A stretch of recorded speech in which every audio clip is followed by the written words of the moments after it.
are things back to normal? Are things kind of half normal? What's going on? What could we expect in the US? Do you think Yeah. you've learned there?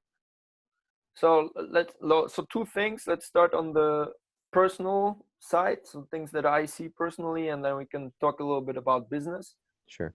So personally, it's almost totally back to normal, except for two things. Still, everybody's wearing face masks, so I have mine lying around here, and you have temperature controls at every building, basically, like my home, our office, malls, everywhere.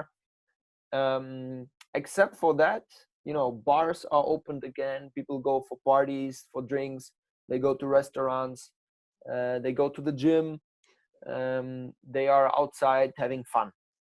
Okay. So in terms of, personal impressions, that's what's going on.